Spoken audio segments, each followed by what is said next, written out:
Bet Online is your #1 source for all your summer sports this season, from the MLB, golf, NBA, and NHL playoff stats. All the latest stats, news, and scores available from your favorite teams. Get all the latest odds, lines, including the latest team matchups, player props, and odds on just about every sport out there.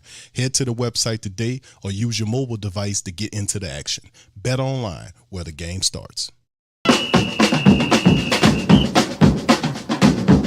that say they gon' beat them Saints? Who that? Who that? Who that say they gon' beat them Saints? Who that? Who that? Who that say they gon' beat them Saints? Who that?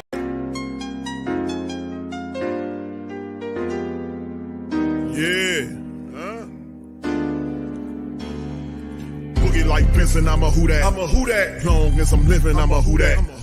Lose or winning, I'm a who that. Sports Coma, yeah, this is where we do that.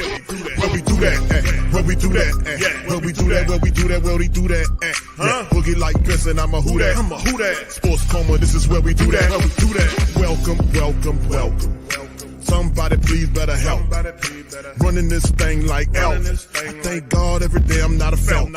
Go to YouTube Live with Big Q and the guys. If you ain't ride or die, the bandwagon get flipped. Been marching in, that was way for the ring. I was yelling out your chain for the championship. Bucking on town, duck down. Falcons, pluck, get shut down. Panthers ain't much touchdown. The vision really belong to us now. So much hate on the Saints, you could probably tell. Ever since Bounty Gate hit the NFL, when things seem fishy and you probably smell the crooked referees on Roger Goodell. Yeah, probably like this and I'm a who that. Every day I'm living, I'm a who that. Lose or winning, I'm a who that. It's the Sports Coma, this is where we do that. Where we do that, where we do that, where we do that, where we do that, where we do that. Boogie like Benson, I'm a who that. It's the Sports Coma, this is where we do that. You're listening to the Sports Coma with Big Q and the guys on the PRO Media Network.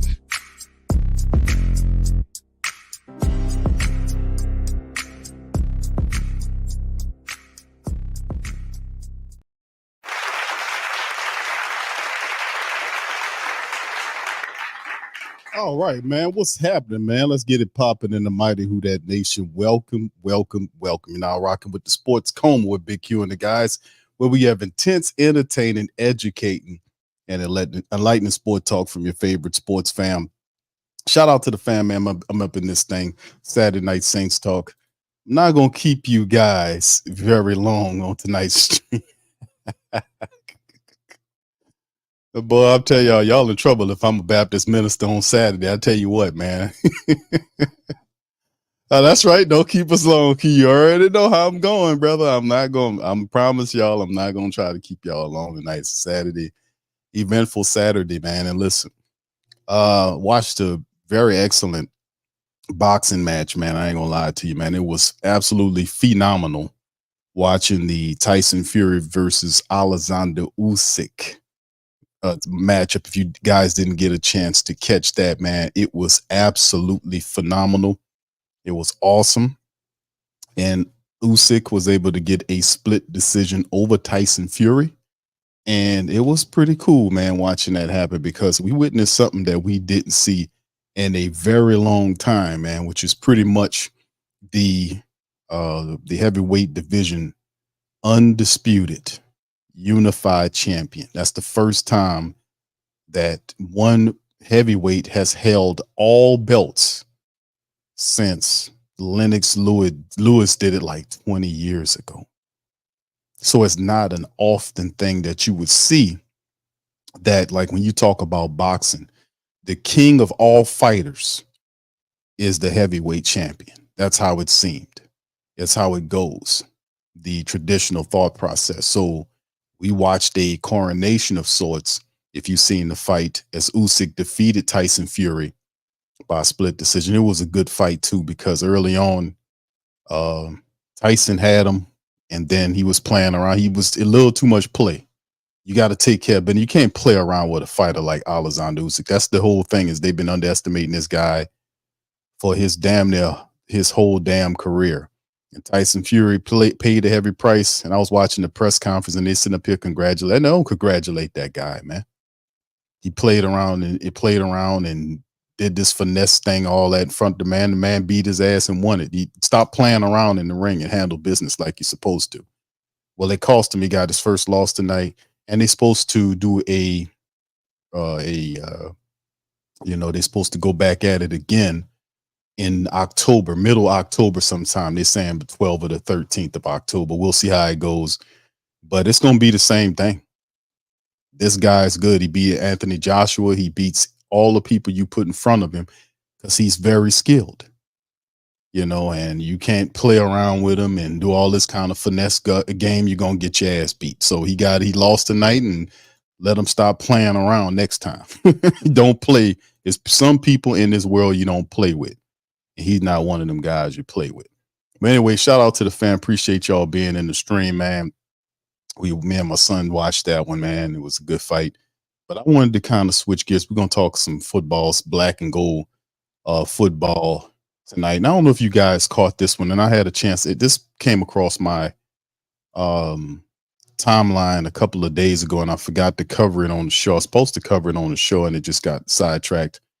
But it's pertaining to John Gruden. We know that the Saints particularly have a spot for John Gruden once everything goes the way it's supposed to go.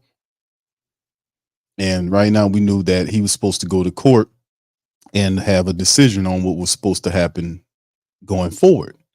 So this is pretty much what happened in terms of his court ruling that, of course, former NFL head coach John Gruden loses his Nevada High Court ruling in the emails lawsuit. So what does it mean? It pretty much means what it means, where the judges ruled that the arbitration that he didn't want it to go into arbitration. He wanted to stay in open court. They ruled that it should go into arbitration. NFL has a powerful lobby. They do.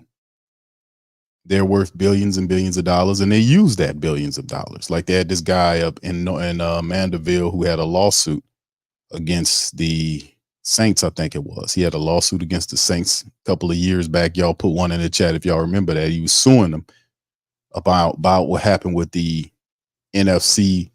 It was something pertaining to the non-call or something like that happened with the Saints.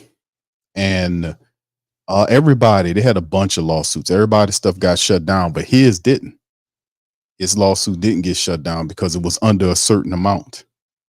And it was actually had some steam to go, and he pulled it down.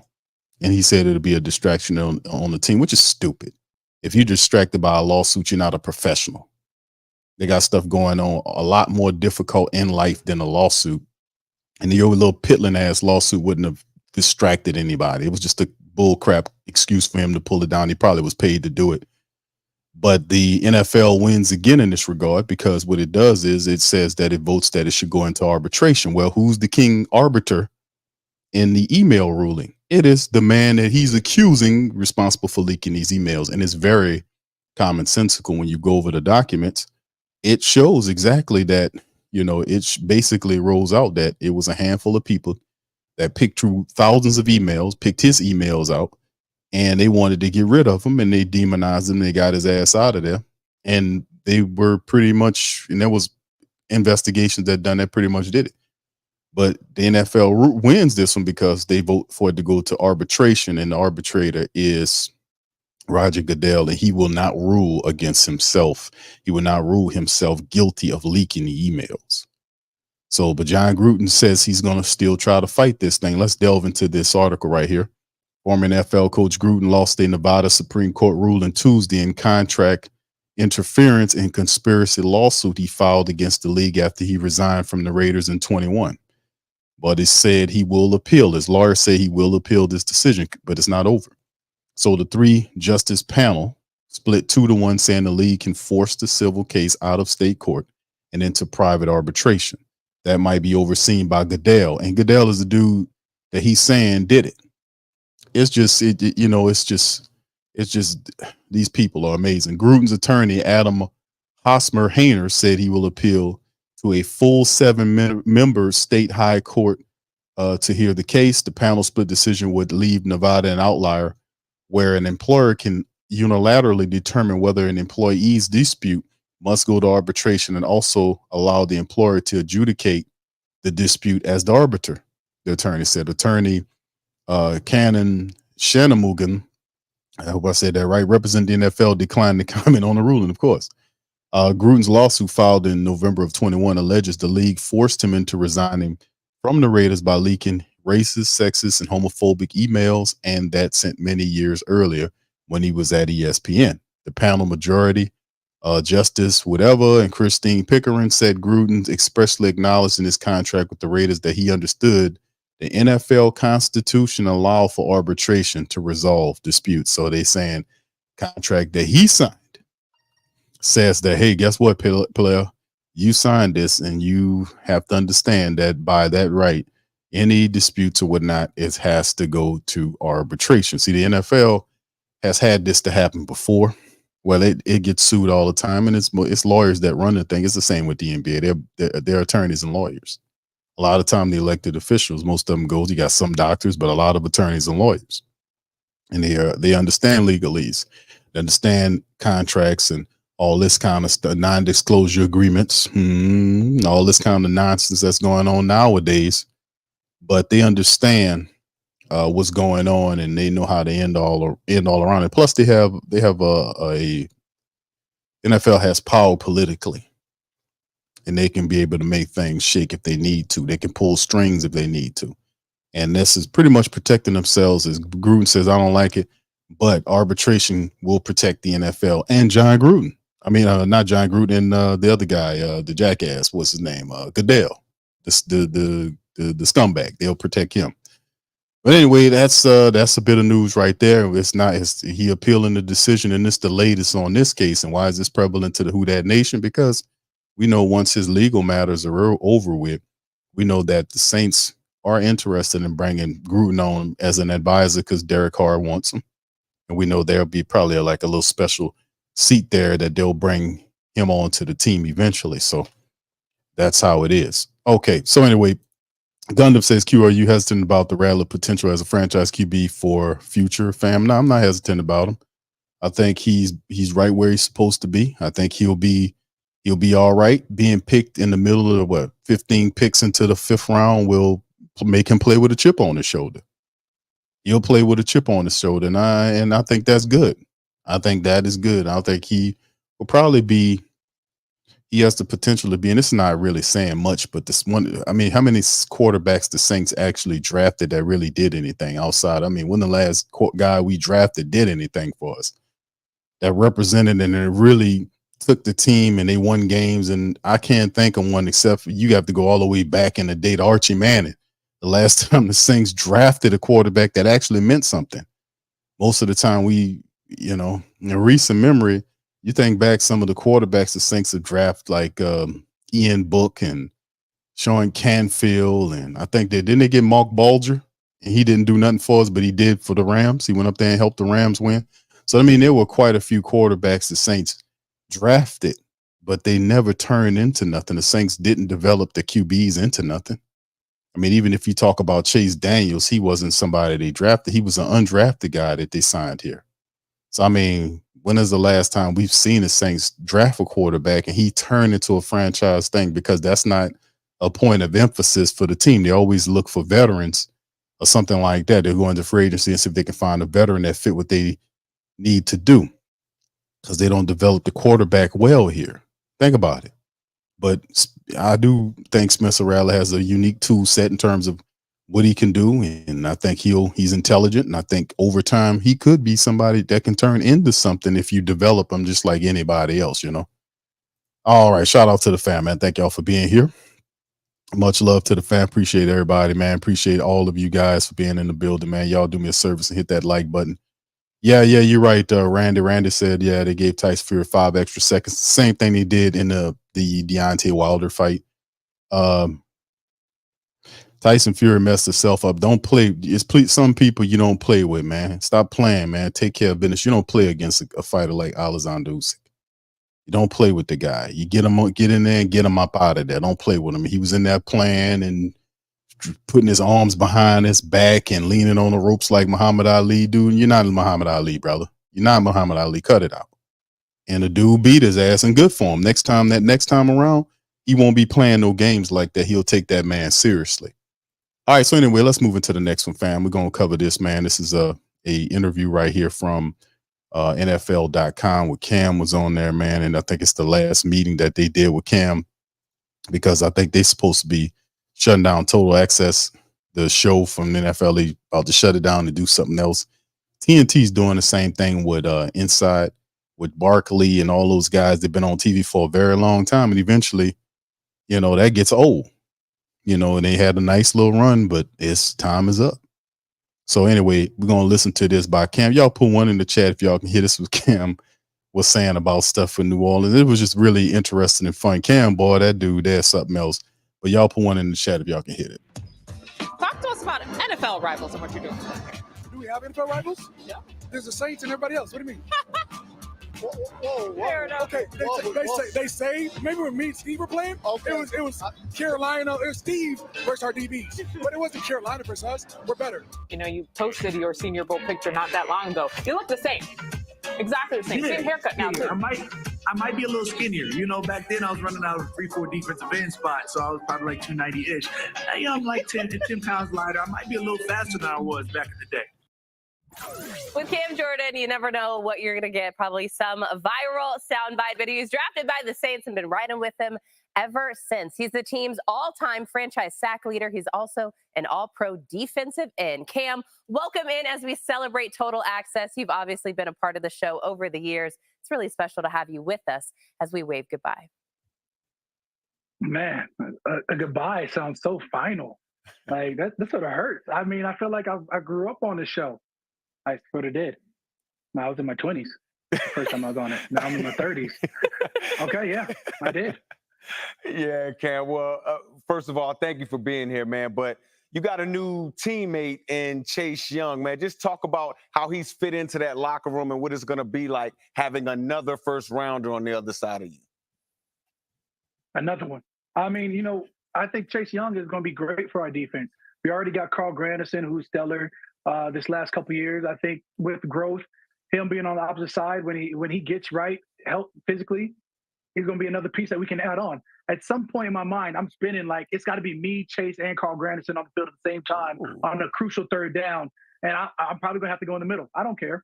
Whatever that takes. I mean, like, I'll line up. I'll be that Zadarius Smith over the middle, roaming, trying to get active. I think it just adds another weapon to our defense. I think Cam is right. We kind of said that too as they brought Chase Young in. Chase Young is obviously going to be the guy once healthy, starting next to the other side of Carl Granderson. Granderson is no longer the complement, the third defensive end. He got the big contract. He'll be the starter, and Chase Young is not a complimentary guy they're bringing in to bring off the bench for Cam. They want Chase to be the starter, and Cam comes off the bench. So. That and Cam kicking inside, it would be a good move, and I think probably at this stage of his career, probably be one of the best bets. And it also hedges, putting him in a rotation with other guys, man, kind of keeps him fresh as well. And I don't think the Saints overused Cam over years. Remember, you can go back 3 to 4 to 5 years when they had Cam on rep counts. Y'all remember that? Where he would complain about that. It's like, man, let me go. Let me play such and such, such and such. And he would complain about that. So they didn't overuse and abuse Cam Jordan over the years. They really didn't, to be honest with you. So this should help Cam, even though I can understand at this stage he wants to mash out. But after that tough year last year, I guess he can't argue too much about, what's going on here. Well, speaking of that defensive front and you guys getting after some quarterbacks, there's a new quarterback to sack in the division. Congratulations, Kirk Cousins and the Atlanta Falcons. You now have to face this guy amongst Chase Young and some others on that team. You ready to give him the Matt Ryan treatment? You're going after him day one? Yeah, I think I've sacked him at his two previous teams. I'm pretty sure I sacked him when he was at Washington. I for sure know I sacked him at the Vikings. So, I mean, new quarterback. Maybe the newest quarterback will be somewhere in the season they add in a Mike Penix Jr. I don't know their situation where you spend a top 10 draft pick on a quarterback. I don't know what you do with there. Am I just going to add fuel to the flames? Why not? Oh, see, that's the viral soundbite. That's the viral soundbite I was talking about. Are you saying some quarterback controversy down the line in Atlanta? We'll have to check in midseason on that one. But NFL teams got their schedules on Wednesday, and you took to social media because you were not too happy with the powers that be because you have 2 cold games towards the end of the season. You need to stop. Versus the Packers really and Giants. You've been playing for 14. You're entering your 14th season. Come on now. Cold game is fine. Yeah, you know what? And it took me 12 years. It took me 12 years to play my first snow game. Oh. And after playing the snow game, I was like, you know what? This is as advertised. This is trash. Like cold games, they're not cool. Like for the fans, for the game, I want to see your best 11 versus my best 11. And you know what we're not at? We're not at our best when it's -20. They went over the intercoms. It was like, hey, everybody come down to the lower bowl for warmth, for body warmth. And I'm like, wait, people are dying? People are freezing? I shouldn't be here. It inspired me mid-game to like pack up the fam, go to Spain in the offseason. Stop it, man. I was mentally scarred. Man, come on. Now we got dog. the Chiefs late. We got Green Bay late, and we got the Giants late. What are we doing? You finish in Tampa and Florida. You'll be fine. Exactly, man. A defensive lineman talking about weather. Come on, man. You better than that, Cam. But hey, it's all good. It's all good. Talking about that schedule, you do got your former head coach coming into the stadium week 7. Talk about that game against Sean Payton. It's not, it's not like I got it circled already. October 17th is Thursday night game on Prime Video or whatever. But like, I don't really know the exactly what's going to happen. I figure the Saints are going to go marching into the dome and get a W. But like that's what I expect every week. So if it doesn't happen, I'm going to be surprised. And when it does happen, I'm going to be as advertised. I assume that we are fighting, grinding, lifting weights, running with each other, building camaraderie now with the team to be the best version of the team we can be come September. So by the time we even get to October, we're going to be rolling. Oh, so you're good. No worries as Sean Payton marches back into New Orleans after all those years coaching you up. Cam, as always, it's so fun. You always give us a smile and a laugh. Thank you for joining us here on Total Access. That's Cam, man. Always find a little entertainment, man. Shout out to Cam Jordan, man. Yeah, I know the Saints are going to be motivated to beat Sean Payton, man. I think that's a game they got circled. The Raiders game is another game. But like I said, when I did the schedule breakdown show a day or so ago, I went over it. I started the show by saying it's 2 different views I'm looking at. One view is I'm looking at it as, let's say, the Saints solved the biggest issues that they had last year, the lack of leadership, the accountability issues on offense, right? Let's say that Clint Kubiak lives up to expectation and he does what he's supposed to do.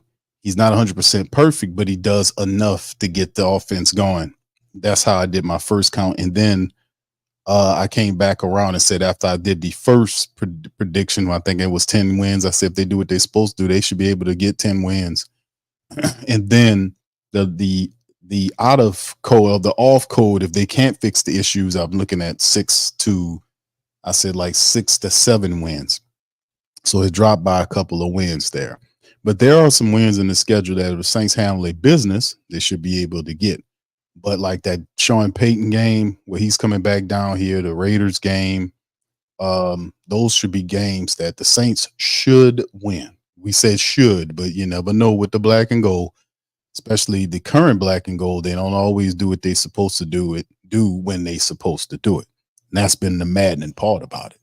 So yes, indeed. Some of the family members saying Black Major said they got the.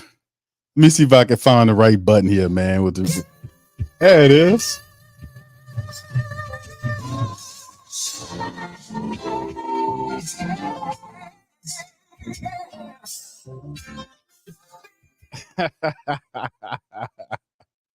Yeah.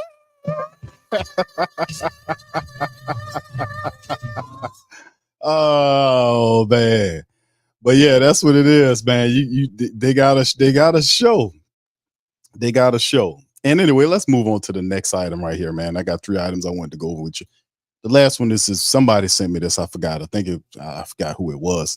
Sent me a link to this video here about Scott Channel, a former linebacker of the Saints. He had an interview on Bobby Hebert's show, and pretty much what they were saying on Bobby Abear's show is, they were talking about is Carr, is people being too hard on Carr, or the Saints in the Who Dat Nation being too hard on Carr. Now listen, I've been a member of the Who Dat Nation for a long time. A long time. I know a lot of Who Dats out there. Like I said, we've been doing this for a while. I talk to a lot of people. And the majority, I got to be fair, the majority of the Who Dat people that I know, that I talk to, are pretty intelligent. They're pretty respectable.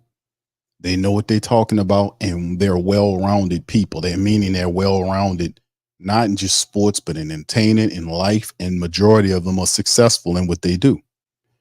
So with that being said, when they talk about the Saints, they don't talk about it like somebody ain't got no sense. They're very commonsensical. They're grounded in the history of the team. They understand what the team did last year. They don't believe everything that the propaganda mills who operate with the team do when they don't criticize the team, and they try to get you to go along because they get paid to get you to go along, if you get what I'm telling you.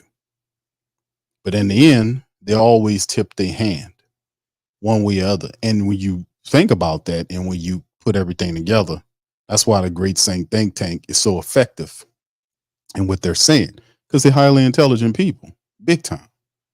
So when you hear all the Who Dats hear this, they're not saying they don't like Derek Carr just because his name is Derek Carr. You got to be doing something to not be liked, for people not to like you. So we're not going to play this guessing game of why everybody don't like this guy, why everybody don't. No. Reason why people don't like you is because you're doing something that's making you unlikable. It's just what it is, man. And people seem to forget that. But thank the Most High that we have platforms that can remind the people and be able to kind of put that extra game out there. But anyway, let's listen to this piece right here, fam. And this will be the last thing I go over with. And y'all feel free to chime in the chat. Here we go. Put one in the chat if y'all can hear. I don't care. It doesn't matter. So when you're playing, that's kind of the way you look at it. But, when you play in the Dome, the one thing you're going to do is you're going to see, are we going to Lambeau? Are we going to New York? Are we going to those places in December? We're going to play any snow games. What are the elements going to be like? Early on in the year, you're seeing, do I go to Tampa Bay? Is it going to be 120 degrees? You're kind of looking at those weather games when you play in a Dome and how the elements will affect you. And then obviously you're looking to see how the NFC South breaks down, how you're playing your divisional opponents. I think those are the most important things. And, Scott, it's like you almost have to take the mentality or have a chip on your shoulder. It's like, they're going to be the same old Saints. They're going to be hovering around 500, 8-9, 9-8. How about you prove it differently? I mean, the fans aren't optimistic. Well, make them optimistic. I remember how magical it was just the Saints never having a winning season. And all of a sudden, they never won 9 games. Okay, you look at the great Archie Manning. They never won more than 8 games. All of a sudden, in 1987, won 9 games in a row.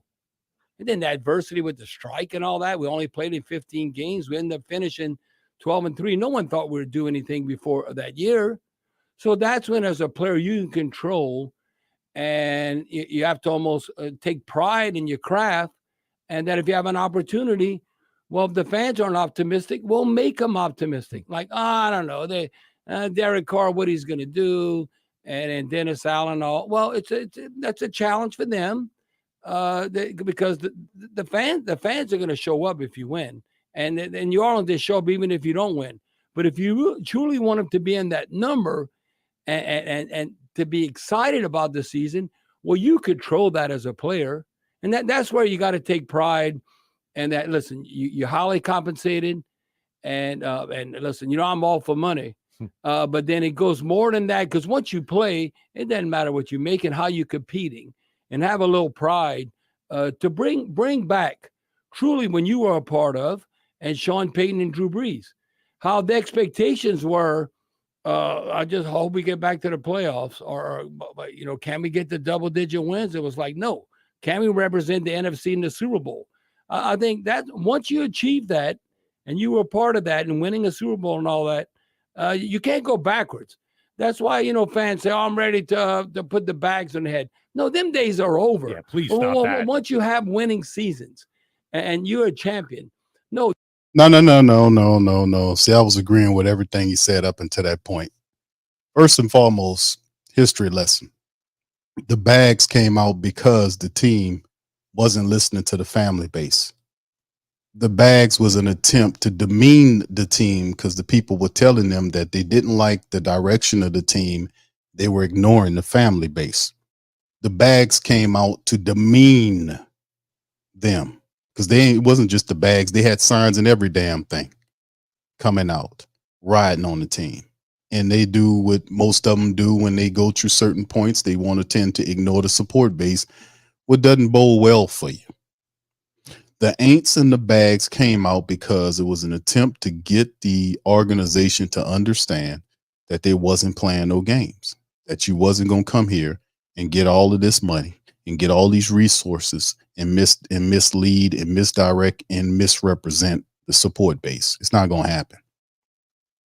And the goddamn bags will come back out if you don't win. So stop telling the people, stop doing that, please. No, shut the hell up with that.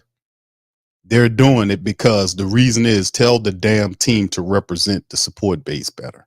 The bags won't come out. Don't hold a coach that's supposed to be fired. And we know the guy is supposed to be fired. Stop doing that. Tell the team to stop doing that shit. So, I mean, it is what it is, man. At the end of the day, we just got to keep it moving. And it's just weird, man. I got to give credit what credit due. I do. But you don't even open up your goddamn mouth to criticize the support base of the Who Dat Nation. They're not stupid. They bring the goddamn bags out because they understand they're trying to tell the team something. The team doing what it was doing when the bags came out the first time around. They back doing it. So go discipline them before you tell them people anything. Let's keep it trucking. Oh, that you're capable of doing that, so you could be frustrated. And damn, if you reach the championship level, how long has it been since the Saints won a championship, man? It's truth telling time, man. Go discipline the team and tell them get their stuff straight. Go tell Mickey Loomis to do evaluations during the season. Go tell Mickey Loomis to check himself. Go tell Dennis Lucia to do evaluations on Mickey Loomis. Go tell Dennis Lucia to take the general manager job away from Mickey Loomis because he old and give it to Kai Harley, another upcoming general manager who has more than enough resume to do the job effectively. It's been, I don't know how long it's been, but it's been so long that I forgot the year in which when the Saints won the Super Bowl. They've been hanging their hat on that shit for years now. They hadn't even come close to it. So in the end, don't open your mouth to say anything about the support base because the support base do what it does. It supports the team, even when the team don't deserve the support. It doesn't deserve it. They still support the team. And I know it because I seen them do it. I did it. That's why I ain't doing it no more until they do like the song we say do. Show me. Thank you. OG said 15 years.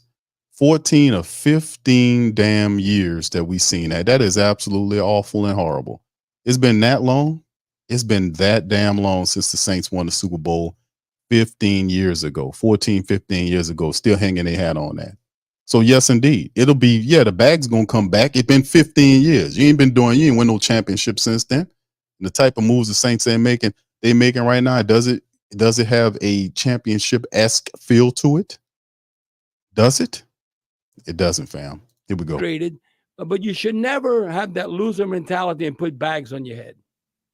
No, we are far away from anybody feeling like those days are remotely close. I get who these people talking to, man. Who y'all talking to? How y'all have radio shows and call yourselves former players? Who the fuck are y'all talking to, man? For real. Who y'all talking to? They got people out there that really feel like that, man. The Saints are not emitting a feeling of confidence. You don't blame the support base because they're not feeling confidence from you and you're not admitting it. Who are you talking to? I mean, these people are amazing, man. Amazingly out of touch. They got people out there that don't believe the Saints gonna do nothing, and they within their damn right to. Like, I just hit the damn button. This what it means. This is what they want to know. That's where they at.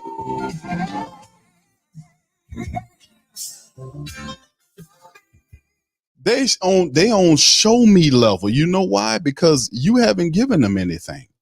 They've been playing around, acting crazy for a very long time. It's what it's been. They're in show me stage right now. It's easy to go at the support base and try to ridicule them or bully them into believing into the Saints when we're not doing that, man. We're not playing them cornball games no more. We did that for years. No, you're going to do what you're supposed to do, which is you're going to make the correct moves and you're going to earn your respect again. You're going to earn it again. That's where I'm coming from. That's where world I come from, where you don't have a media apparatus that's getting paid by the team to sit up here and bully you into believing in the team.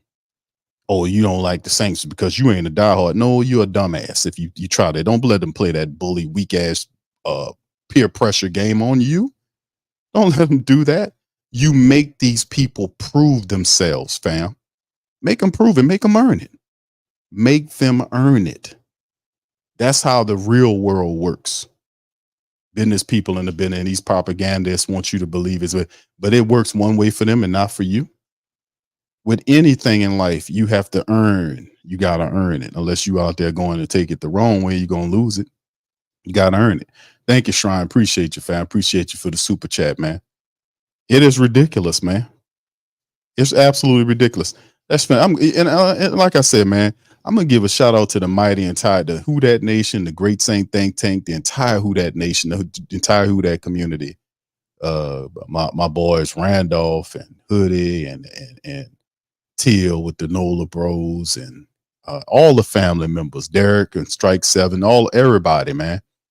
Because, for all those brothers and sisters that got shows covering the community, that's keeping it real and keeping the message honest for the Who Dat Nation. Thank you guys. Appreciate you guys. Because this is a constant thing, man. Just counteracting the propaganda these people coming with, bro. But back in the day, there was none of this. There was none of this. You had to take what they say and then call up there and try to check them, and they just cut you off or not let you on.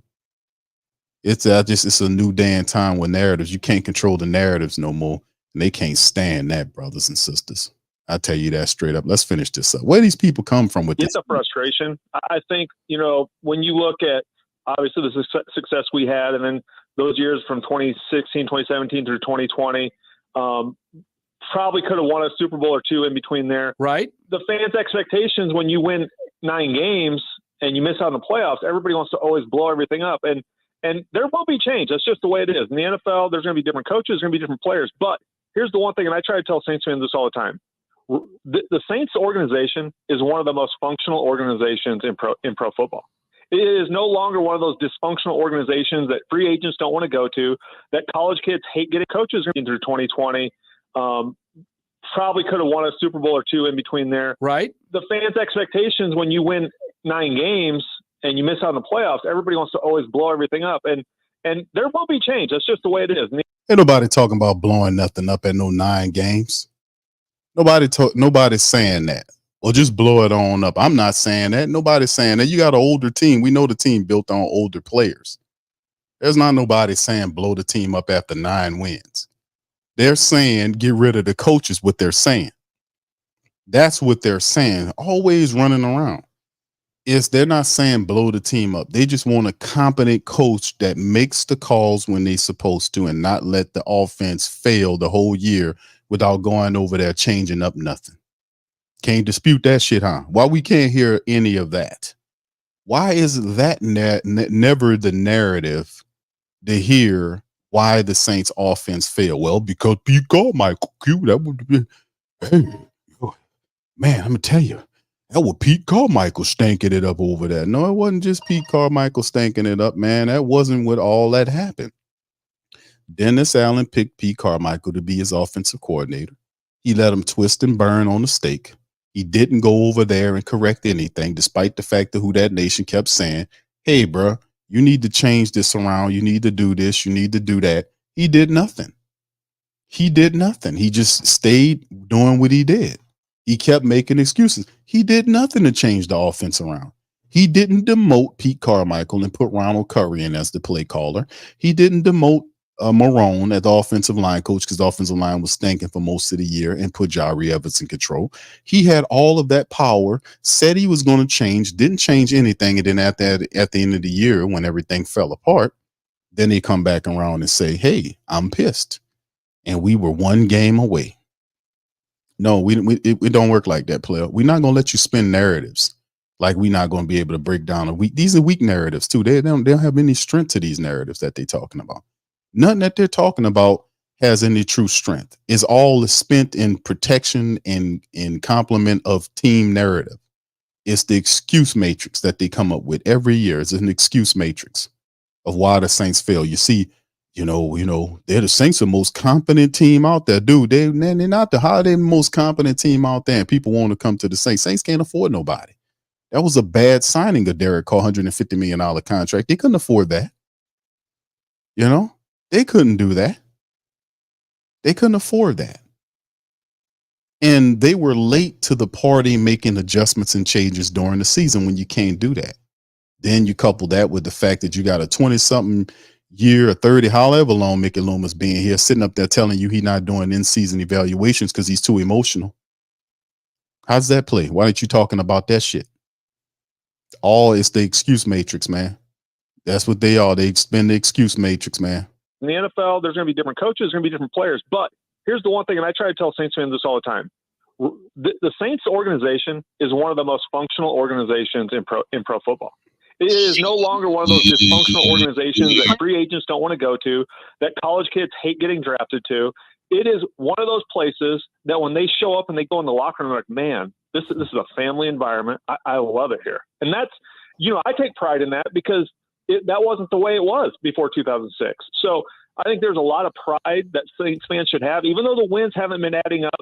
The playoff wins haven't been there. We haven't been back to a Super Bowl, but you have a functional organization, and there are not many of those in the NFL. So you have to have hope just based on that alone. How is it functional, Shanley, or whatever, Shanley, whatever it is, Shanley? How is it functional when the Saints missing the playoffs for 3 straight years? How is it functional? Functional how? Define functionality to you. Define functionality, bro. The team hasn't been in the playoffs for 3 years, and it's because of self-inflicted issues. You got draft picks and players running to get to the Saints? Not so much. I asked Marshawn Lattimore that. He's rushing to get the hell out of here. It's people in here. It's a fractured team, and people know it. Players talk to each other. They know. No top 5 cornerback that was born up in here that's a dedicated, diehard person like Marshawn Lattimore will be requesting a trade to get out of here because he don't feel confident in the leadership of the team. But do they talk about that? They don't talk about that either. They just lie about it. Mickey Loomis and Dennis Allen said when asked about it during the press, and shout out to those press reporters that covered it, like Nick Underhill and Mike Triplett and Cat Terrell. They said that they talked about fractures in the locker room. They even talked to a few of the people, and they couldn't divulge and put the information out there, but they did admit to it being fractures in the locker room. They talked about that. Well, guess what ended up happening? What ultimately ended up happening is Loomis and Dennis Allen came out and said there are no fractures in the locker room, and these things just don't exist. There are no fractures in the locker room. Well, in Mickey's cadence, there are no fractures. Well, that's just, you guys are just making that up. That's just something somebody made up. That's some old made up gobbledygook. That doesn't exist. That's up there with the Sasquatch monster and aliens and Bigfoot. You guys are in the fairy tales, that's something like Disney would make up. It doesn't exist. And then Marshawn Lattimore sitting up here mad at, not believing in the coach. And they set up his contract late last year to get him traded. It's just, why are we not talking about that, Shanley? Because these people are programmed and paid to spin narratives one way. And that's what we here for, to keep it real. and tell the truth. The team has issues, and until we face down the issues and tell the truth, the team won't get well. Lying and doing misdirection and covering up for the team imposed or what they're doing, their mistakes, and without fixing their mistakes won't end well for anybody. And for people trying to stand in front of the team to protect them makes them look disingenuous, and they lose credibility for doing that. And we see what the fuck you doing, just to call you out. Shout out to the fam, man. Appreciate you. I apologize for that. This is fairy tales. This is gobbledygook. This is terrible. I just despise it because it's an insult to your intelligence. The great Saint Think Tank don't play these games. They don't play. Thank you, Rich. You said who thinks DA is a Super Bowl coach? Mic drop. I don't. Thank you for the super chat, bro. Here we go. Scott, one of the things we see so differently today in the NFL is, man, I remember first scouting and the linebacker bills that you were looking at, they all look to me like what would be playing defensive ends today. Now I look at the linebackers, and most of them today, they look like strong, bigger, strong safeties playing linebacker. And how the game has changed, and now the base defense is not with the three linebackers anymore. There's a lot of this kind of mixing and matching in the big nickel player, and like what Chauncey Johnson played with the Saints, and having an extra safety or an extra corner out on the field. For guys playing that linebacker position, that has changed probably more than any other spot on the football field today. The look of the linebackers today and how they're used. Yeah, there's no question. You have to be able to play all three downs. You have to be a guy who some linebackers can blitz, some guys can cover, but you have to find a way, because really the league has become a 4-2-5. It's really a nickel-based defense anymore. You know, back when I played, especially early on in my career, it was a 4-3 defense. It was a 3-4. You were running those base personnel. Now, heck, the Sam linebacker is almost like the fullback or tight end on offense. He plays sparingly based on what the offense is doing. In some offenses, you look at like San Francisco, they have a big advantage because they put a fullback on the field. Now the Sam linebacker has to play more than he's played all year. So it is, you're right. That position has changed a lot. And when I was working with guys, getting them ready for the combine, it was always, we worked on fundamentals as far as covering running backs, covering tight ends, playing in space. Because if you can't play in space against some of these amazing athletes like the Camaras of the world and the tight ends you have to cover, it will be not for long. You don't get to play special teams very long in the NFL anymore because they're changing special teams. You have to be able to play a position when you talk about only 50 plus roster spots and then 46 on game day. You're not dressing many people. So you have to be able to run at that position and stay on the field. Call from mom. Answer it. All right. Call silent. Missing a minute. Some hack it to their own ear and okay. If you were the assault, Giants, I don't know, Commanders, Raiders, you got to beat those kind of teams. But I'm looking at the Saints close the season 4-2, and Derek Carr was playing his best football. Now you got to transfer that now to September, the beginning of the year.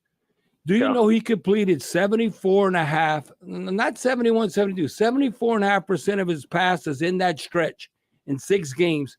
That was number 1 in the NFL. Okay. Yep. And if you look at it, he had 15 touchdowns and 3 interceptions. Well, hell yeah. If he does that, that's going to give us a chance, even though you play in the likes of at the 49ers.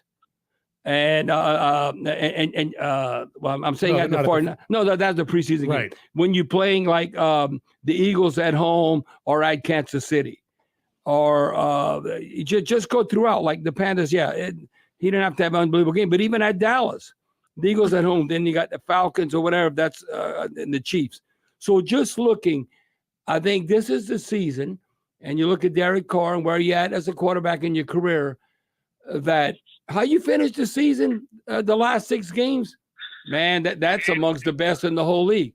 Well, that's what we need come this September from Derek Carr.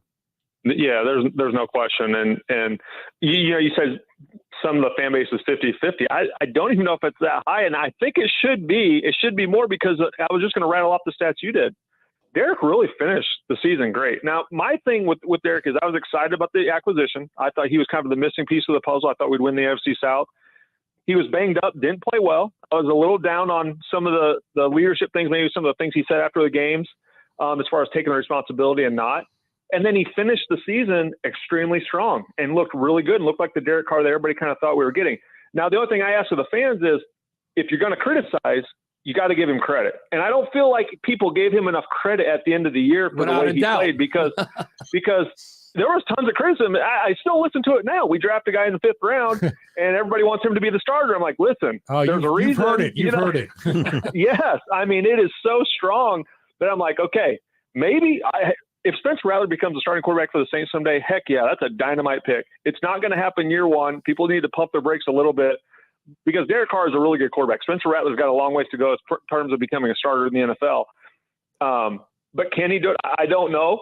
Time will tell. But I think fans need to realize we have one of the better quarterbacks in the NFL. Is he Drew Brees? No. Not many guys are going to be Drew Brees. But he is a good enough quarterback to win the NFC South, get in the playoffs. And with this defense, heck, DeMario, Father Time keeps trying to knock at DeMario's door. He doesn't let it happen. He keeps playing this way. And you look at all the defensive backs we have. If we can get the things right in the offensive line and defensive line and control line of scrimmage, this team can win the NFC South. Well, and Scott.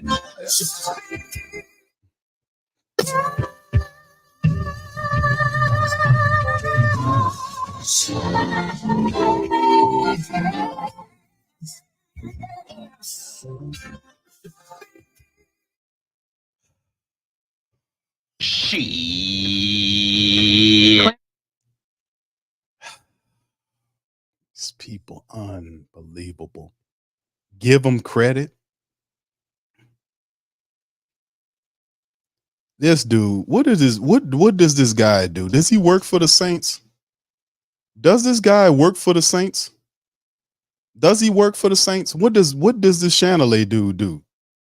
Is he in there mopping the floor for the? What does he do for the Saints? What does he do? What is he doing? Is he got to be some kind of way attached to the Saints? First and foremost, Derek Carr was benefited by a strong running game toward the back. It's people just unbelievably, they can't be that ignorant, that corrupt or foolish. They spinning these narratives to create a certain look, to try to make somebody look better than when they actually have. It wasn't just him out there all of a sudden figuring out how the system worked. The Saints played better as a collective toward the back end. They started to actually run the football.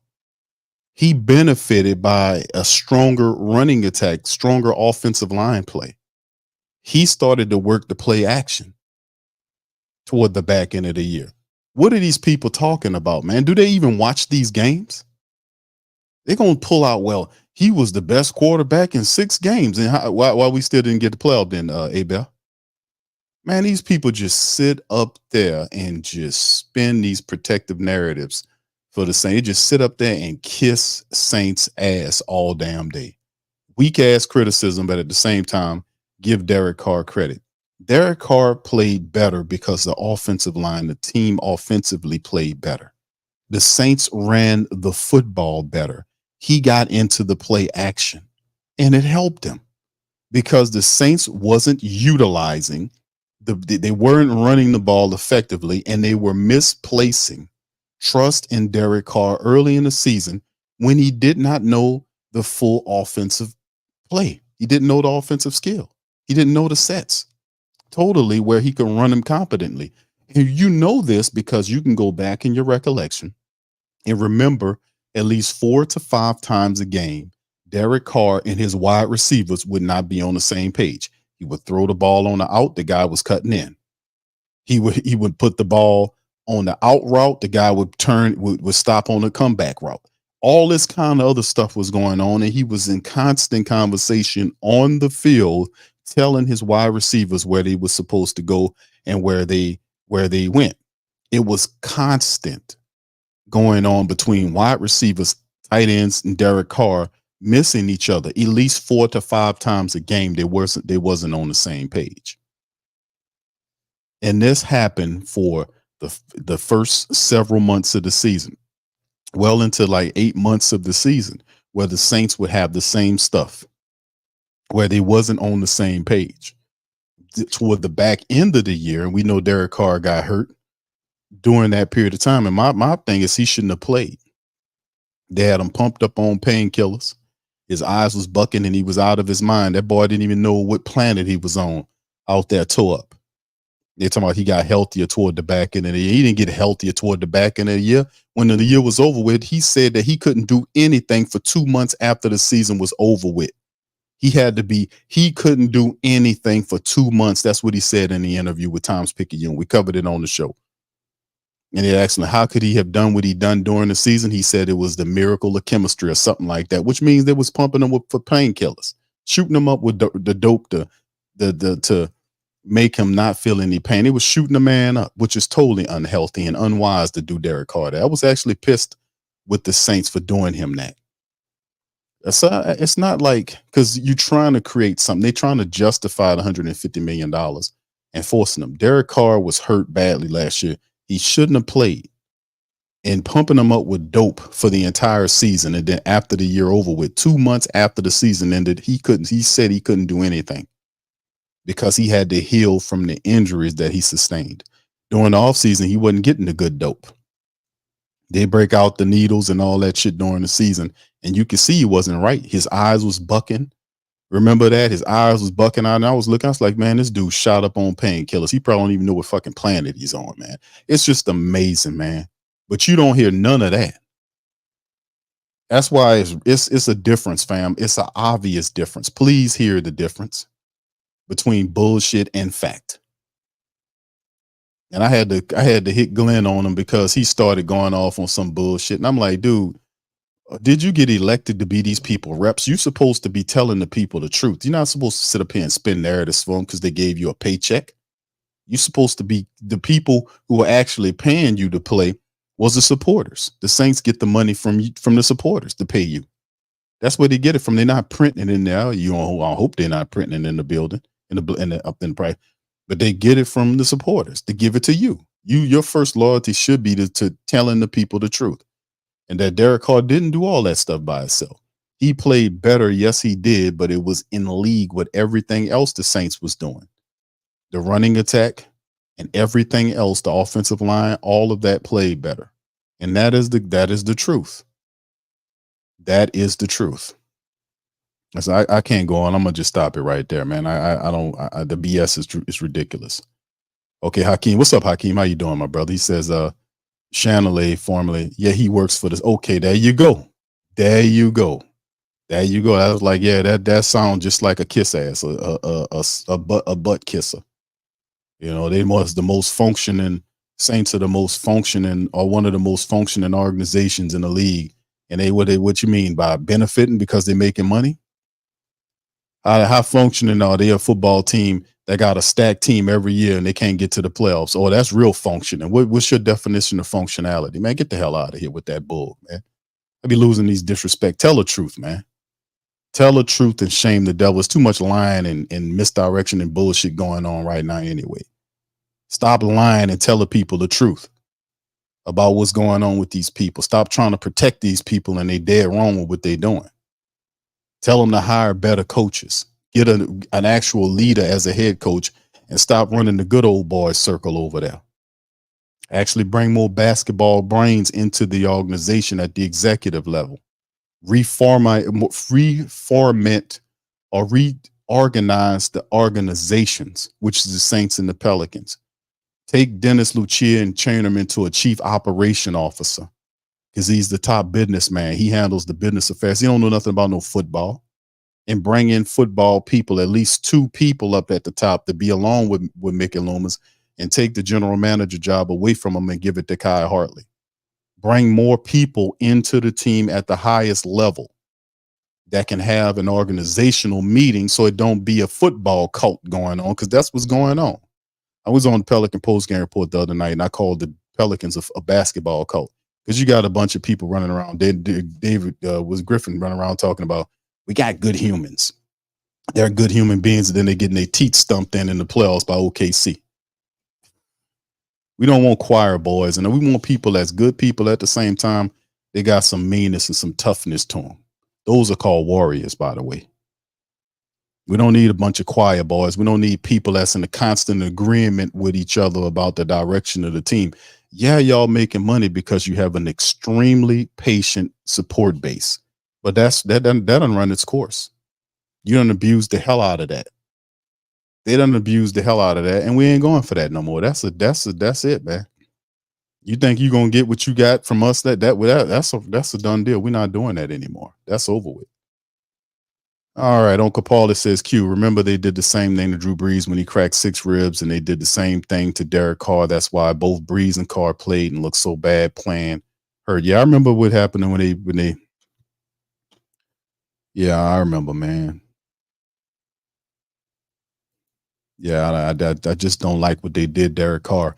They didn't have to do that. They had backups that they could have went to that could have given them the same output, if not better. You didn't have to do that. Told him if he ain't healthy enough to play, sit the man down. His health means more than them putting through him and pumping him up with painkillers. His eyes bucking out of his head. He don't know what damn planet he on. Philip says, I believe in keeping it real, but I also believe in supporting my team. Sounds like we shouldn't have the team to walk out on the field. No, it's not about that, bro. You got to understand, man, that it's people at times, like right now, nobody's perfect.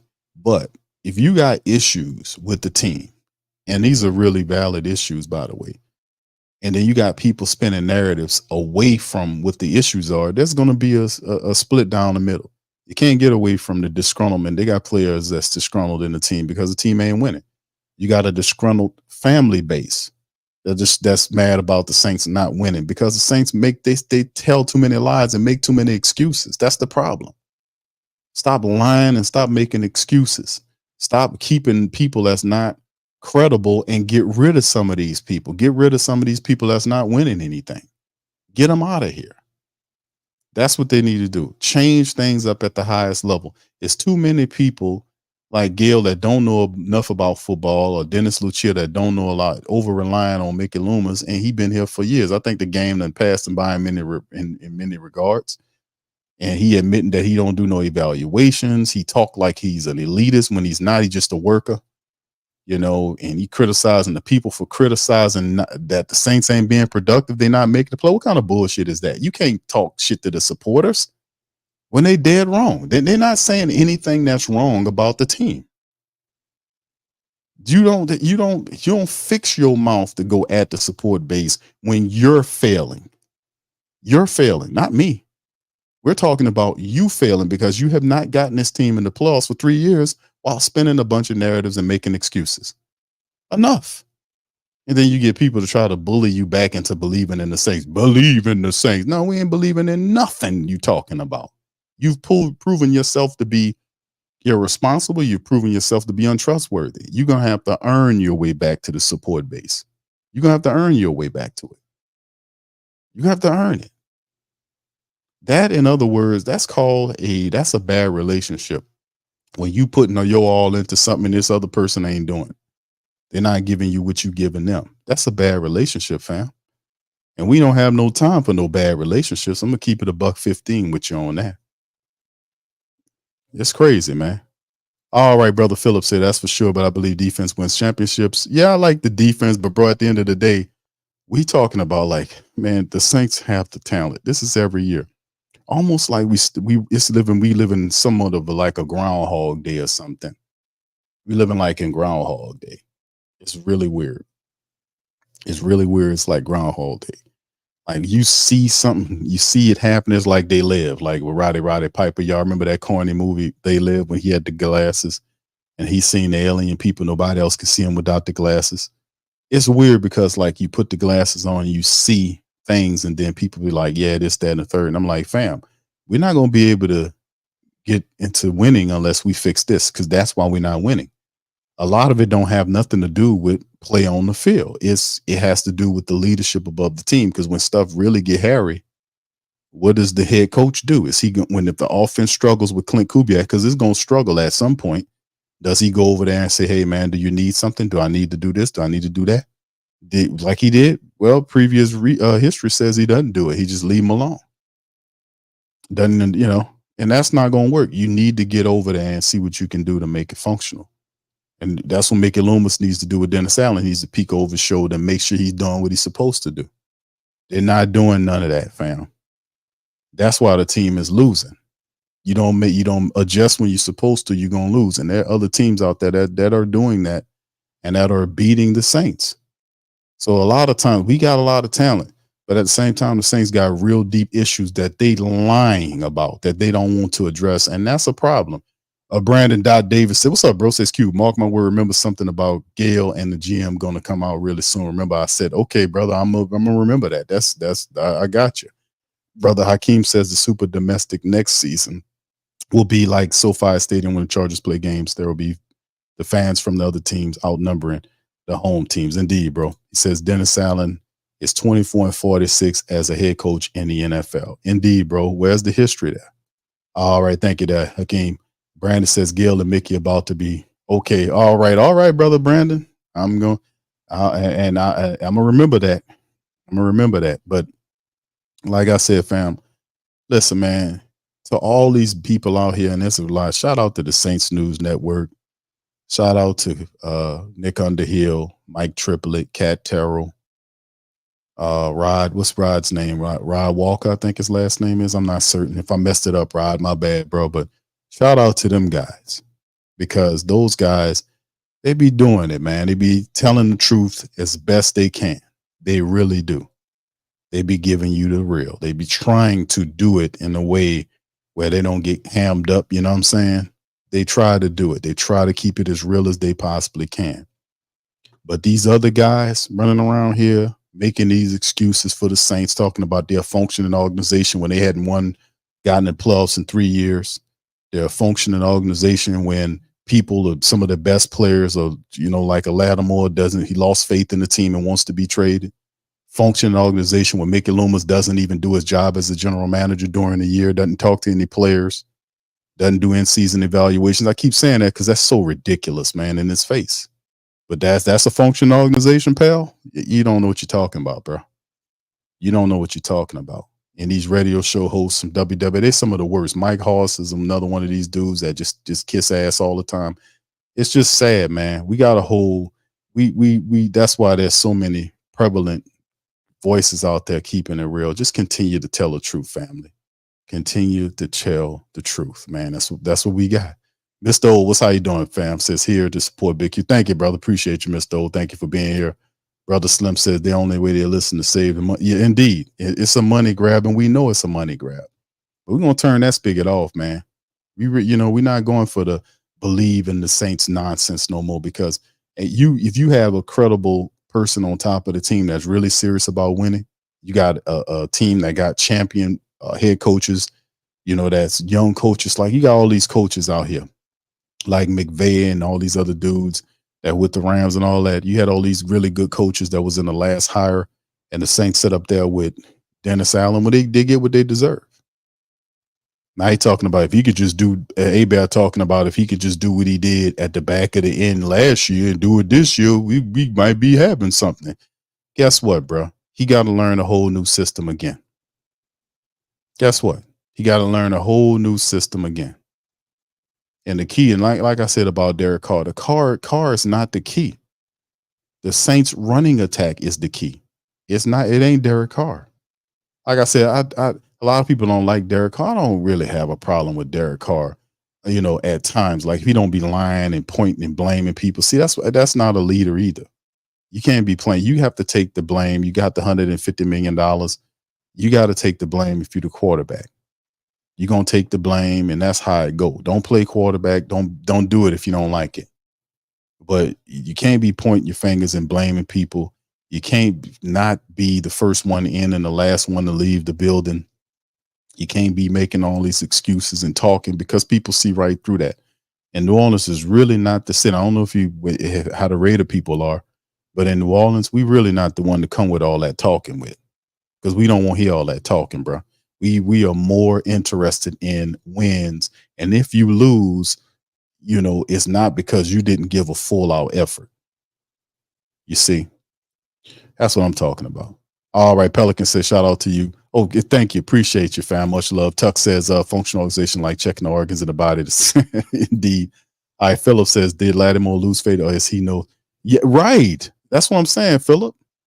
He Laddie Daddy lost faith in the Saints. That's what happened.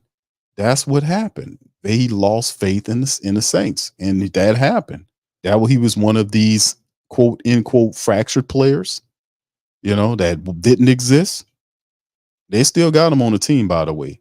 Hakeem, what's up, bro? Says Underhill, Triplet, Cat Terrell, Rod are probably the most effective. Yeah, bro, indeed. Yeah, yeah, them guys do their job, man. That's why I always give them a shout out and I support their work.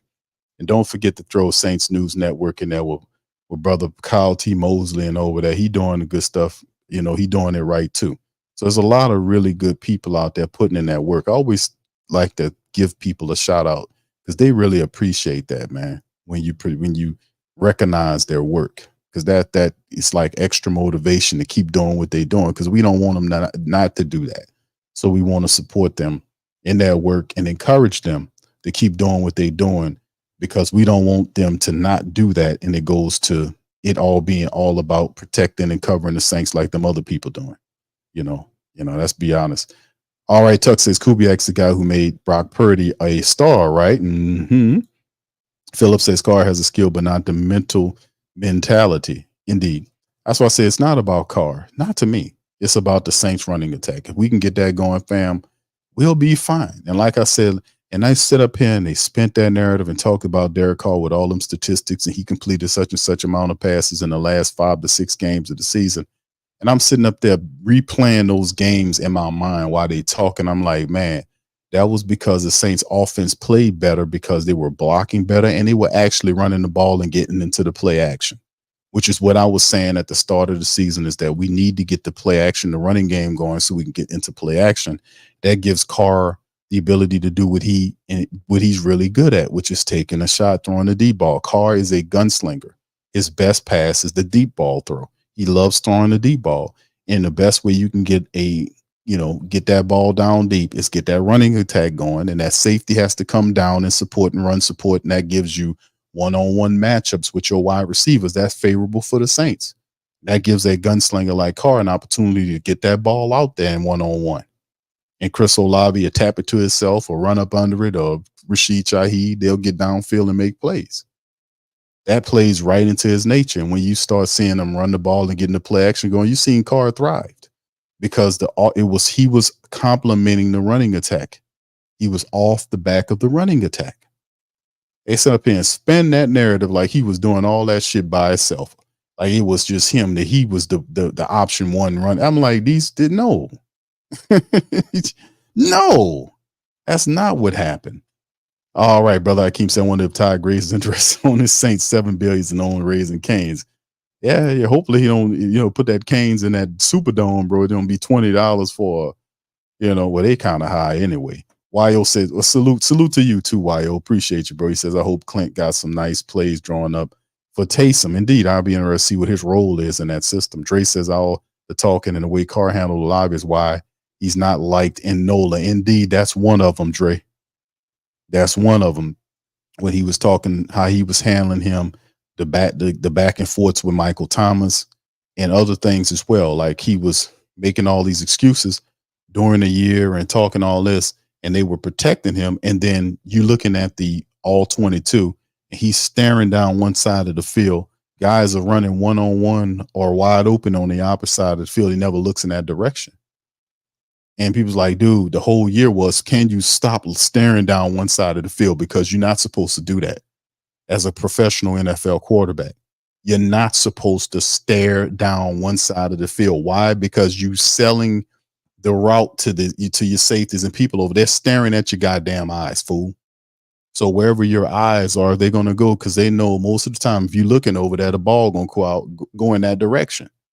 So you're not supposed to stare down people. You're supposed to look, scan the field, and even if you're going to go that way, pump fake the opposite way and go to the way you want. But don't sit up there and stare down the field and then throw in that direction. And this dude was doing this a lot last year. And that's why a lot of times the wide receivers was upset and pissed off, because they running these routes full speed. He ain't even looking in a direction. He wasn't even going through his progressions. And I'm telling you, that's the truth, because I sat up there with proof on it and did the research on all 22 on Patreon. We covered all the games. And I covered more than several times a game. He was staring down one side of the field, but he did not one time did he say during the year that, you know what, y'all, I need to stop staring down half the field. So before these chumps get up here and run their goddamn mouth about Derek Carr not being liked, that's the reason. The reason is because people don't like all of the dumb excuses that you're making, bro. They don't like that. They don't want to hear it when they know they can put the all 22 on and see what you're doing during the game, see that you're staring down the field most of the times, that you holding on to the ball in the backfield too long, that type of stuff. And it wasn't it is his fault in part, but it's the offensive coaches too, because they pretend like they don't see it. See, they all doing pretend games, and we like, why they keep doing the same thing every week? It's just pretend games. We're going to sit up here and pretend like everybody's being wrong to Derek Carr. Nobody's being wrong to Derek Carr. They got a small amount of people that might not really don't like Carr because they don't see him as worth anything. But at the end of the day, I don't see Carr as a bad quarterback. I damn sure don't see him as a superstar. What I do see Carr as, if you can utilize him in the way that he's made, because I don't think he's going to be any better than what he is now. Now, what I do think is if you give him a running attack and make him a complement to it, then you can get a lot from him. But in terms of him go out there and win us a game, oh no, you better rely on your running attack. So that's how I see it. What's up, J Sticks Jefferson? How you doing, fam? Appreciate you. Lewis says, tell it like it is. Q, we know Carr and Allen are not dancers, but we still have fun watching next season. Look forward to the days when we have a real coach. Indeed, bro. It'll happen. If we are not telling the truth, which we know we telling the truth because we just calling out what we see. It's not hard. Just tell what you see. We ain't gonna let you sit up here and spin no narratives. At Carr, you can do this, and then it's a whole new system that Carr got to learn all over again, which means he can't be relied on like that once again early in the year. And what can be relied upon is the running attack, because you can't have a man or a lady or whatever to do something that they don't have. They have very little experience in doing. This is commonsensical.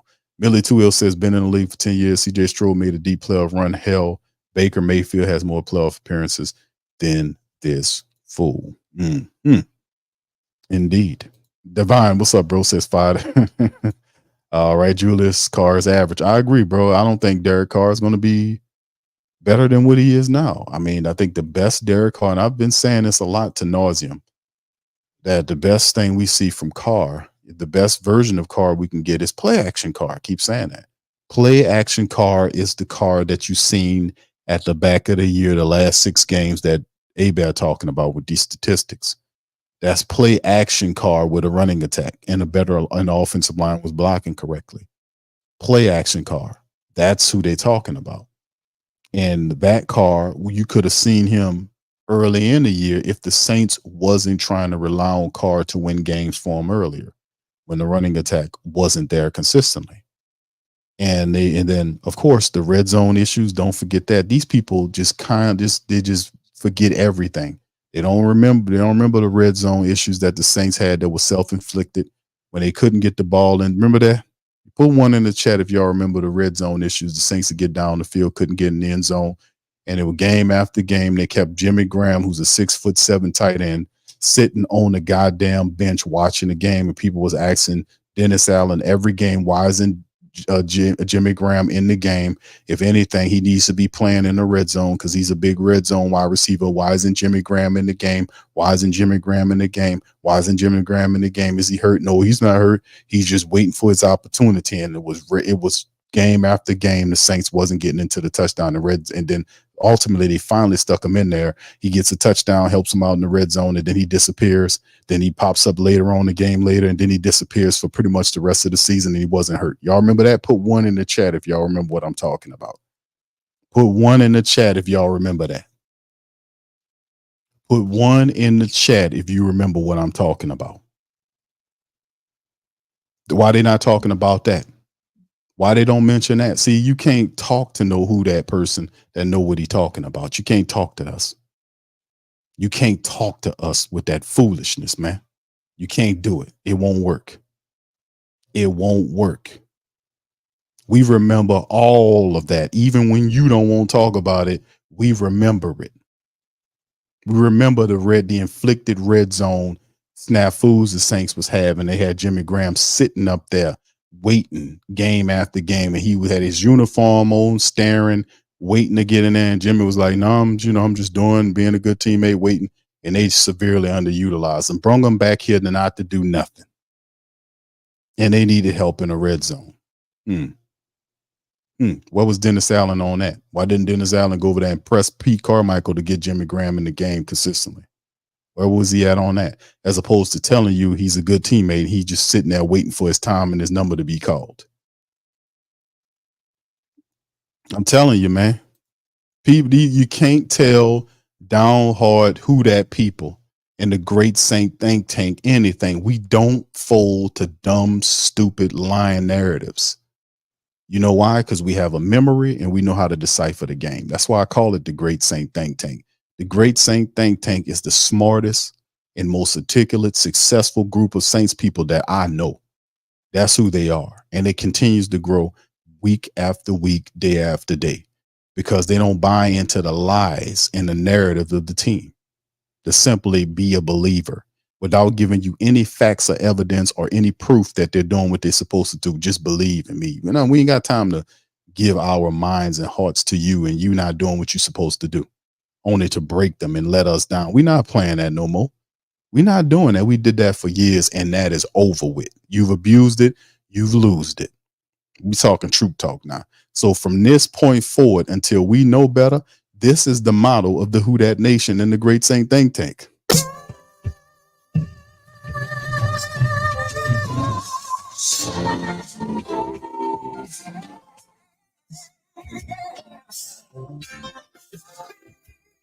That's right. Bust that Glen on their tail. That's what we doing, man. That's what it is. That's real deal Holyfield. We're not doing that no more. But anyway, listen, I'm gonna get ready to bop out on that, fam. Listen, yeah, we kept asking for him, Pelicans. Nola, y'all know it. I kept saying, fam, everything I'm saying is true. I'm just reminding you of what happened. But they never notice, they never say that. They never tell the truth about what really happened with the Saints and why they failed. They want to pretend like it was all about the injuries. That's why I keep telling y'all, it's all about self-inflicted wounds. Self-inflicted issues the Saints were doing week after week. They had the personnel. I told y'all that. They had the personnel and didn't use it or severely underutilized them. They underutilized Elvin Kamara. They underutilized Jimmy Graham. They misused Derek Carr. He didn't know enough of the offensive system.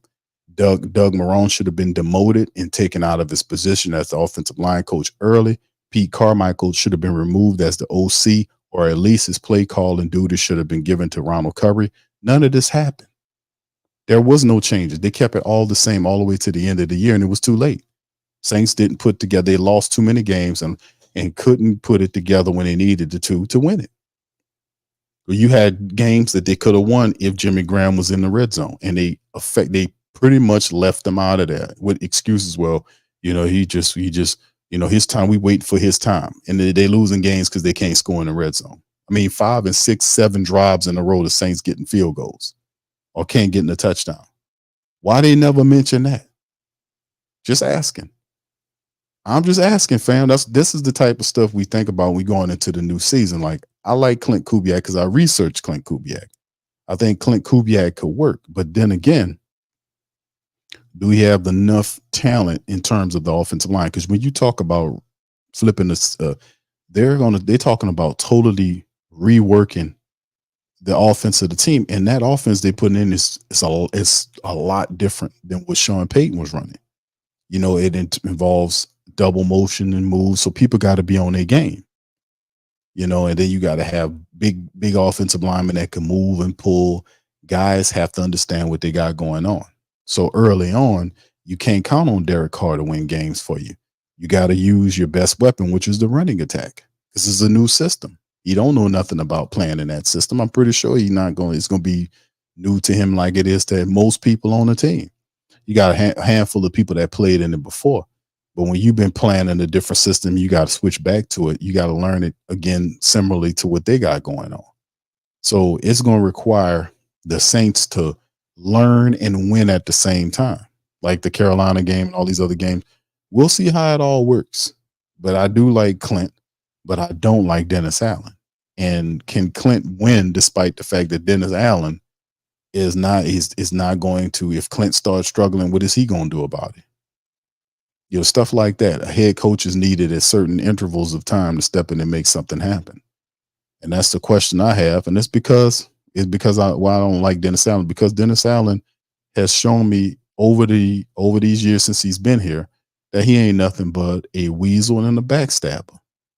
He undermined his team, threw him under the bus, lies to players about starting time. He's a weasel. Who going to play for something like that? Who going to play for somebody? He only cares about himself. Look how he treated Carr with all these injuries. It just, man, listen, man. Bad leadership is something else, man. It's on him, man. Like like I said, bro, it takes, the coach has to get involved. It's his team. You pick these guys, and if they're struggling, you got to know to step in there and get it together. But it don't help when you got media people sitting up here lying or spinning half truths about what's happening with the team, man. That don't help us at all. It don't help us at all. We trying to get the team to see certain facts, and we don't need people standing in the way of that, lying about what's going on with the team. We don't need that, man. We don't need that at all. All right. So anyway, with that being said, fam, listen, I'm gonna get ready to cut out on that. Like I said, I didn't want to keep y'all long, man. But we about to cop out at 1 hour and 30 minutes. Really, I want to do a 1 hour stream. But man, when they start lying, start misdirecting and all that, that make me upset, man. That's an insult to your intelligence, man. When they start telling you stuff like you wasn't actually there looking at it. I'm like, man, do you know I watched that shit, right? You know, we made shows about it. I don't want to sit up there and play by play that. Fam, I play by play that. Not just me sitting up drinking a beer while I'm watching the game. I don't sit up and drink no beer when I'm watching the game. I'm on here watching it with you guys on a live stream. Remember, when we do the live watch parties, not am I only watching it, but I'm also doing the play-by-play for the game, the whole game. We do pregame, the play-by-play, halftime, the play-by-play for the second half, and then the recap, and then we out. That's a 6-hour stream. That we do every Sunday, the Saints, or whenever the Saints play. It'll be Sunday, Monday, Thursday, whenever. We do the play-by-play. Literally play-by-play the game. And I'm sitting up here watching the games, and we go over the games on Patreon and go over it in the all 22 and look at the game. So it's like, you can't really tell me nothing about this team, fam. you can't tell me nothing about this, man. I know I did. That's what I'm saying. When I looked, I know exactly what's going on with the Saints, fam. I'm telling you the God honest truth. I know exactly what's going on with these people. That's why I be hitting at certain areas. You know, the areas that are the biggest and concerning areas that need to change for the team to have success. And like, I know people from the shows listen to it, and I just keep hitting it. And hopefully they carry the message back, and the pressure mounts. And I'm trying to get the pressure to mount from the family members to force a change. Like, don't support them until they earn your support back. Just don't give it to them. And it's the same with the Pelican side of things. Same issues. We have to be able to get these people to understand this, man, because they can't see it because they're making money. That's how they see it. And that's not a good thing. So you got to take the thing away they're looking at to make them understand, hey, we got to change it up because we got to get the money back. That's how it works. Unfortunate, but true. All right. So anyway, fam, I'm going to cut out on that. Listen, I appreciate you guys for chiming in on this episode of the show. I hope you guys had a fantastic Saturday, man. I hope you have a fantastic rest of your week. I'm going to pop back up, probably not tomorrow, but Monday. We're going to do a stream on Monday. We'll be back in the building and do another stream on Monday. We'll talk more black and gold stuff. We'll also be probably doing more player profiles and stuff as we get ready to head to the rest of the off-season activities with the black and gold. And, you know, as always, please feel free to support the platform by hitting up our link tree or supporting the WhoDatDaily.com. Like I said, we have our own sports website. Shout out to the WhoDatDaily.com and the family members over years. I think the site been up for like 4 or 5 years now. We have contributors that at least, how many? 7, 8. I'm trying to think of everybody. It's like 8 or 9 people. 7, 8, because we just picked up a entertainment contributor. But the WhoDatDaily.com, independently ran sports site for the Who Dat Nation. Please feel free to show the support by sharing the articles. You know, we represent the mighty Who Dat Nation. We are the Who Dats, the WhoDatDaily.com. Y'all check that out. Share those articles. It helps us out. Also, feel free to share the platform articles. Check out the link tree in the description section below, merch and all that kind of stuff. You can help out the platform, become a member of the channel, all that kind of stuff. Patreon, all that helps us to keep moving in a very strong direction to keep our message and represent the Who Dat Nation to the best of our abilities, baby. We've been doing it for a long time, and we are here, and we not going to stop, baby. All right, so with that being said, I'm going to get out on that. Listen, man, I appreciate all of y'all for being up in here, man. You have a wondrous and beautiful rest of y'all week, and weekend, rather, and I'm going to holler at you on Monday. Much love, and Who Dat to you. Yeah. Boogie like Benson, I'm a Who Dat. I'm a Who Dat. Long as I'm living, I'm a Who Dat. Lose or winning, I'm a Who Dat. Sports Coma, yeah, this is where we do that. Where we do that, where we do that, where we do that, where we do that, where we do that. Boogie like Benson, I'm a Who Dat. I'm a Who Dat. Sports Coma, this is where we do that. Where we do that. Welcome, welcome, welcome. Somebody please better help. Running this thing like elf. I thank God every day I'm not a felt. Go to YouTube Live with Big Q and the guys. If you ain't ride or die, the bandwagon get flipped. Been marching in, that was way for the ring. I was yelling out your shame for the championship. Bucking on Tampa, duck down. Falcons, pluck, get shut down. Panthers ain't much touchdown. The vision really belong to us now. So much hate on the Saints, you could probably tell. Ever since Bounty Gate hit the NFL, when things seem fishy, then you probably smell the crooked referees or Roger Goodell. Yeah, fucking like this, and I'm a Who Dat. Every day I'm living, I'm a Who Dat. Lose or winning, I'm a Who Dat. It's the Sports Coma, this is where we do that. Where we do that, where we do that, where we do that, where we do that, where we do that. Boogie like this, and I'm a Who Dat. It's the Sports Coma, this is where we do that. You're listening to the Sports Coma with Big Q and the guys on the PRO Media Network.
WhoDatDaily.com. That's right, the WhoDatDaily.com. Your one-stop shop for everything New Orleans Saints, New Orleans Pelicans, LSU Tigers, even the top flight boxing news. So if you're a Who Dat and you're looking for a place to stay up on your team, WhoDatDaily.com is your site. The WhoDatDaily.com for the sport Who Dat in all of us.